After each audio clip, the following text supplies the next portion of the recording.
hablamos de la situación muy grave que está sucediendo en Colombia. Vamos a ver, vamos a asomarnos a las redes sociales. Mira, ¿qué está pasando en Colombia? Esa es la pregunta. Y vemos la publicación esta realizada en Instagram por un periodista allí de Barcelona. Imágenes de lo que está sucediendo.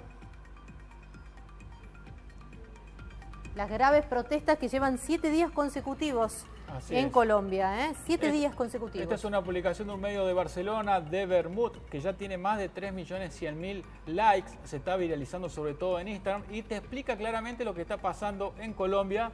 Por ejemplo, ¿qué implica la reforma tributaria que impulsó el presidente Iván Duque en Colombia y que ya hizo marcha atrás, pero no en todas las medidas? No, claro que no. 7 días de protestas consecutivas en donde el presidente Iván Duque instó y denunció como un vandalismo extremo y un terrorismo urbano. Si bien, como vos recién lo mencionabas, hizo atrás algunas de las medidas, pero no en todas.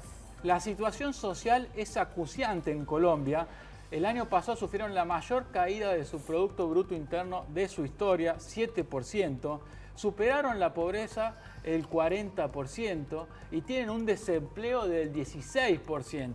Esta es la situación social que provoca el estallido. Así es. Sí. 24 muertos ha dejado todas estas jornadas de protesta, 800 heridos, un montón de colombianos que salieron, por supuesto, como ustedes decían, a las calles, un segundo paro nacional contra el presidente Iván Duque, que bueno, después, como decíamos, de estas intensas manifestaciones sociales, hizo el retiro de esa resistida reforma tributaria, donde además se sumaron, por supuesto, organizaciones sindicales, pueblos originarios, estudiantes y demás, porque la situación económica del país es complicadísima. Una cosa que ocurrió que generó la provocación, el repudio generalizado, fue la violación de manifestantes, de mujeres. Sí. Ayer fue un día realmente crucial en todo lo que es esta protesta social que llevan adelante el pueblo colombiano. Entonces vamos a tomar contacto con quien es una referente, con una periodista allí de Colombia, para que nos cuente en primera persona cómo es la situación.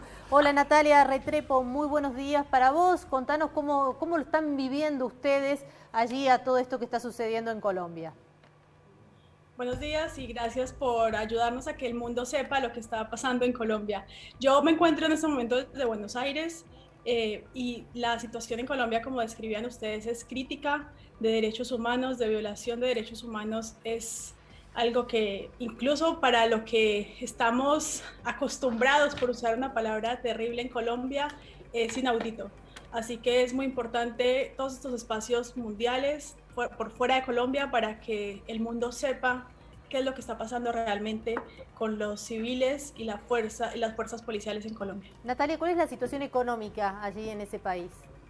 Bueno, creo que ahora ustedes hacían mención a la reforma tributaria y lo que es muy importante que podamos entender sobre lo que pasa en Colombia es que esta reforma tributaria está muy lejos de ser el único motivo que movilizó a las personas en este paro histórico para nuestra historia. La reforma tributaria sí fue como la gota que rebasó la copa y que mostró que claramente el gobierno no tenía ningún interés por resolver los problemas históricos y estructurales que tiene el país, que como ustedes bien decían, tiene el 42% de la pobreza, que a veces ese 42% es un poco abstracto, pero estamos hablando de 21 millones de personas que viven en la pobreza en Colombia y que no saben cómo van a llegar a mañana, que están excluidos del sistema de educación, del sistema de salud, que no tienen garantías económicas. Después estamos hablando también de crímenes de lesa humanidad sin resolver, de un conflicto armado que es el más largo de la historia, que trae con eso toda una historia detrás de desplazamiento forzado de más de 6 millones de personas. También podríamos sumar ahí este proceso de paz que está amenazado por este gobierno que prometió hacer trizas el Tratado de Paz. La lista es muy larga y es un conflicto muy complejo. Natalia, buenos días, te saluda Andrés Oliva, ¿cómo estás? En Instagram recomendamos que te sigan, Natalia, porque realmente explicás claramente en videos breves, sencillos para entender lo que está sucediendo en Colombia. Lo que te queríamos preguntar es, la causa que provoca el estallido es principalmente la reforma tributaria, pero no es la única, también hay una cuestión vinculada a la salud, que es muy importante, a la educación. ¿De qué se tratan estos reclamos masivos en Colombia? Bueno, la reforma a la salud es la siguiente amenaza en esta lista de amenazas a los derechos humanos en Colombia. El gobierno nacional está preparando una reforma a la salud que va a poner en peligro y básicamente desmantela lo que sería el acceso a los derechos de salud públicos, que hoy en Colombia ya están bastante deteriorados. Y eso es una de las cosas que más ha movilizado y que más además tiene expectantes a los colombianos, y que como ya conocemos la historia de estos gobiernos, ya el país tuvo varias movilizaciones en el 2019, en el 2020, pidiendo por cosas similares que no tuvieron respuesta, que tuvieron unas falsas mesas de diálogo en las que no se llegó a ningún acuerdo y no tuvieron ninguna resolución.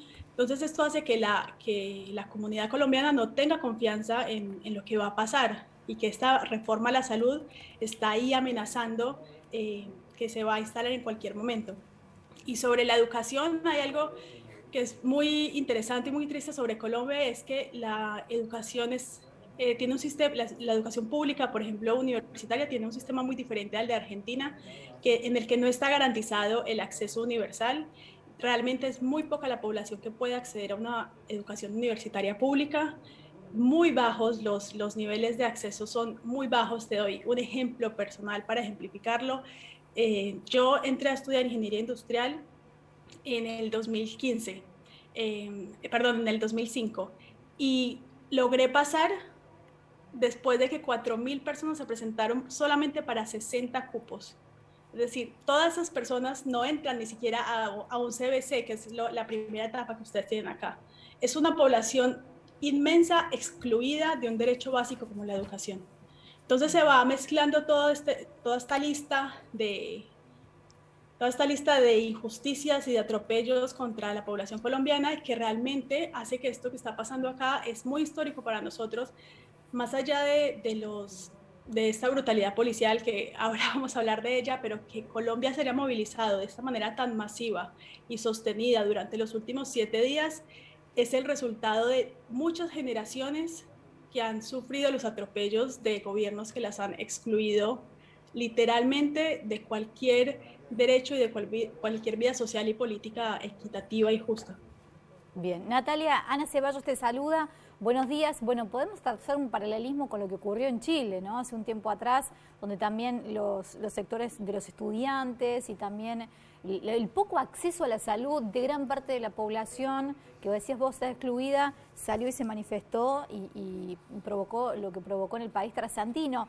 Te llevo de vuelta nuevamente a la situación y a la política del presidente de Colombia, que incluso está redoblando la apuesta, a pesar de la advertencia, ¿no?, de organismos internacionales, a la represión a estas marchas, incluso hasta dándole una recompensa, que tengo entendido, $2.600 para que identifiquen a los que protagonizan los disturbios, y también metiendo al grupo disidente de la FARC como los posibles responsables de esta clase de protestas.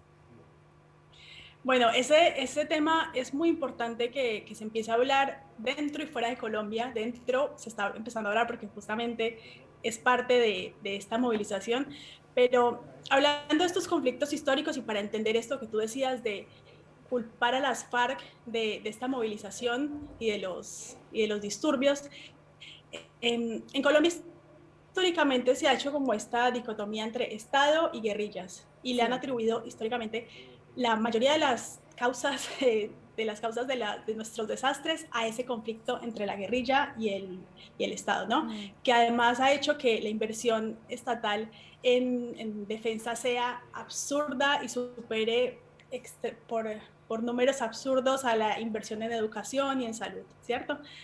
Y ha sido un caballo de batalla que han usado todos los gobiernos históricamente. Pero una cosa que es muy importante que entendamos es que el conflicto en Colombia tiene muchísimos más agentes que participan de todo esto. Tendríamos que nombrar, por ejemplo, en esa lista podríamos nombrar primero las guerrillas, toda la diversidad de guerrillas que han habido en Colombia. Segundo, los grupos paramilitares, que han sido financiados por empresarios y que han estado apoyados por el Estado. Después el narcotráfico, que ha infiltrado todas las estructuras estatales. Todos los días hay un nuevo escándalo de políticos vinculados al narcotráfico. Y el Estado, como un agente cómplice de muchísimas de estos conflictos y estas injusticias. Entonces tú mezclas todo eso en un país y tienes el resultado de lo que somos hoy, el país más desigual de Latinoamérica, con el peor salario también de la región.